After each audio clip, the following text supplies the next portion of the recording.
Wow, that was quite an intro, Mr. Roten. Now we can finally get into the highways.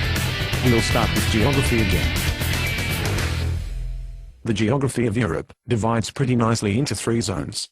In the south there is a warm temperature most of the year. They get plenty of rain, but only during certain seasons. These 2 factors make it an excellent area for farming. In Central Europe it gets a bit colder and it rains more throughout the year. This area was heavily covered in forests. It was so thick that it left little land for farming. These trees, however, provided Europe with plenty of wood, which was an incredibly important resource at that time. When you go even further north you reach the coldest area of Europe. In areas like Scandinavia it is so cold that much of land is frozen much of the year. It is basically impossible to farm here, so the people relied heavily on the ocean to provide food and resources. Well, that was quick. Time to look at society next.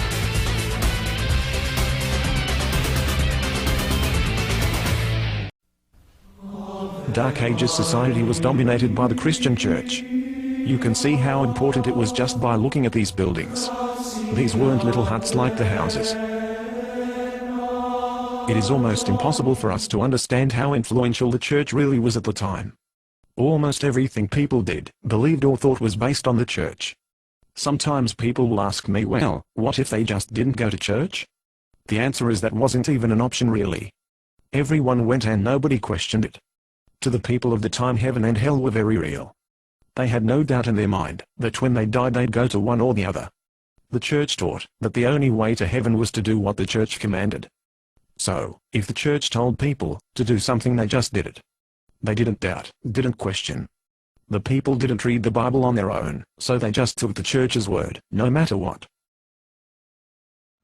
The church was mostly made up of monks.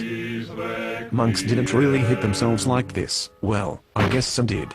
There was this one group of monks who went around beating themselves. Mr. Roten will tell you about them in the next section. Monks were the lowest level church workers. While the Pope at the top made all final decisions, most people never met anyone ranked higher than a monk. The monks worked directly with the people as their main job was to help the poor. They were incredibly important in the spread of Christianity around Europe. As they traveled from city to city they would teach the people there about the church. The people learned to rely heavily on these monks, and therefore the church itself. Now I don't want it to seem like the church was bad. Certainly there were bad people within the church, and it was far from perfect, but it was the one thing that held Europe together after Rome fell. The church provided many services for the people that the government simply could, or would not. They helped the poor, as I said. They were also the only source of education in the Dark Ages. There were no public schools or anything like that. The church also threw many celebrations for the people as there really was nothing else to do for fun. Weddings, birthdays, and tons of holidays were all celebrated at the local church. Finally, and most importantly as far as the people were concerned, was that the church provided salvation.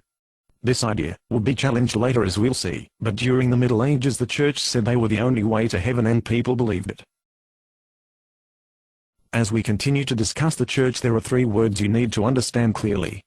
First is excommunication, which basically means kicking someone out of the church. Understand that the church back then was all united. If you were kicked out of the church in your town it meant you were out of all of them.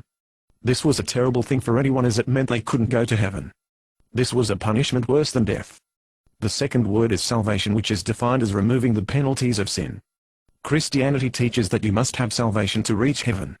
Again, in the Dark Ages, people believed this salvation was controlled and given only by the church. The third word is cathedral, which simply means a large church building. We're going to take a quick look at the cathedrals, even though this is more about technology.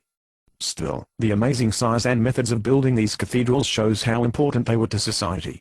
As I mentioned before, the church was the center of life during the Middle Ages, from education to entertainment and everything in between. The cathedrals themselves were like the amusement parks of today. People would go there to have fun. They were unlike anything most peasants had ever seen before. Towns even competed with each other to see who could build the biggest and best cathedral. Now, they said they were doing it to show how much they loved God, but really it was about making their city better for tourists.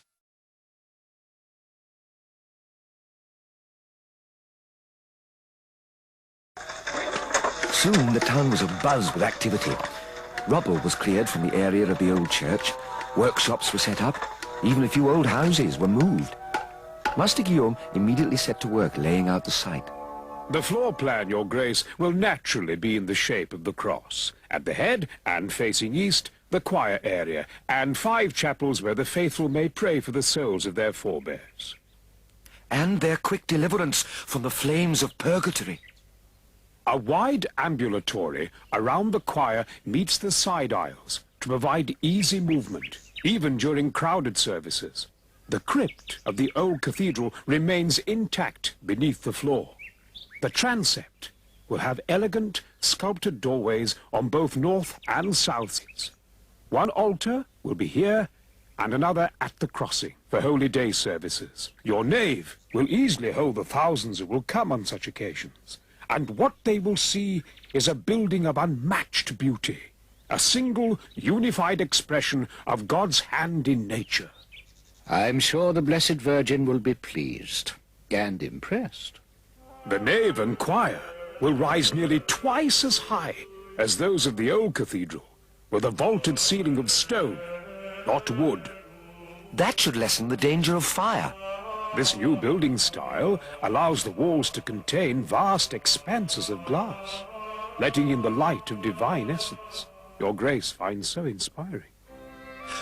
But twice the height of the old cathedral? Heavy stone ceilings? Walls of glass? Master Guillaume, it cannot possibly stand.